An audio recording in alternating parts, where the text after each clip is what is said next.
Shalom, selamat pagi Bapak Ibu, Saudara yang terkasih di dalam Tuhan. Puji Tuhan, hari ini kita kembali berjumpa dalam program Spiritual Life, di mana kita akan bersama-sama merenungkan kebenaran firman Tuhan.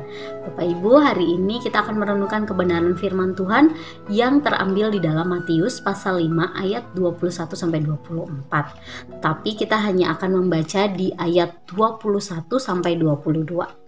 Mari kita membaca bersama-sama. Kamu telah mendengar yang difirmankan kepada nenek moyang kita, jangan membunuh. Siapa yang membunuh harus dihukum. Tetapi aku berkata kepadamu, setiap orang yang marah terhadap saudaranya harus dihukum.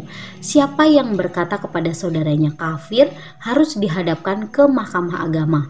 Dan siapa yang berkata jahil harus diserahkan ke dalam neraka yang menyala-nyala. Bapak Ibu Saudara yang terkasih, dalam bagian ini Yesus menjelaskan perintah ke-6 dari 10 hukum Taurat, yaitu jangan membunuh.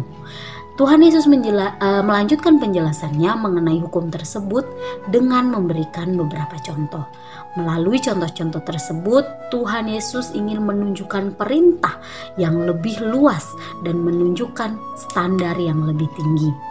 Uraian yang diberikan oleh Tuhan Yesus mengenai perintah ini adalah bukan larangan membunuh dalam artian harafiah saja, yakni membunuh dengan menumpahkan darah, tetapi juga membunuh dengan tindakan yang sepertinya wajar saja dilakukan dalam kehidupan sehari-hari, yakni yang pertama, marah tanpa sebab sama dengan membunuh dalam hati. Saudara yang terkasih, kemarahan adalah gejolak hati yang alami. Kita alami sehari-hari, tapi hal ini akan disebut dosa apabila kita marah tanpa sebab. Jadi kemarahan merupakan dosa apabila terjadi tanpa ada yang memancing, atau tanpa suatu sebab yang pantas, atau tanpa satu sebab yang besar dan masuk akal. Kemarahan juga merupakan dosa apabila dilakukan tanpa satu tujuan baik, melainkan hanya sekedar untuk memamerkan kekuasaan, memuaskan nafsu kedagingan, dan menunjukkan kekesalan kita pada orang.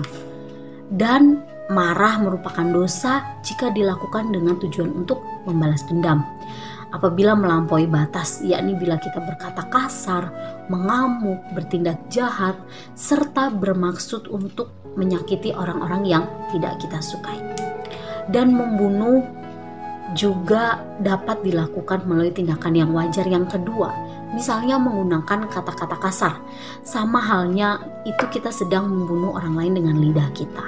Seperti misalnya dalam ayat ini, jika kita menyebut kafir dan jahil. Nah, pada saat itu kedua kata ini merupakan contoh kata yang tidak pantas karena bersifat menghina dan penuh rasa dendam serta kebencian. Yesus berkata bahwa kata-kata kasar seperti itu yang keluar dari mulut kita itu bagaikan asap dari api yang dinyalakan dari neraka.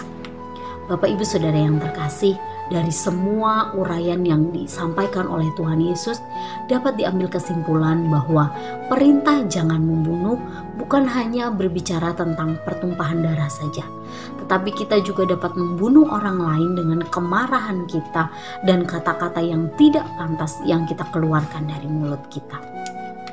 Oleh sebab itu, marilah kita meminta Roh Kudus untuk selalu melimpahkan hati kita dengan kasih, sehingga kita dapat terus menciptakan perdamaian dengan sesama. Sebagai orang percaya, mari kita terus menjaga hal ini dalam kehidupan kita. Amin. Mari kita berdoa.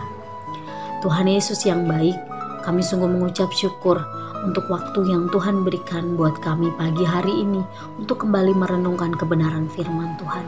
Kami semakin memahami lagi Tuhan bahwa perintah-Mu pada saat Engkau mengatakan jangan membunuh itu bukan hanya berlaku bagi pembunuhan secara fisik saja, tetapi kami juga tidak boleh membunuh orang lain dengan tindakan, bahkan dengan kata-kata kami.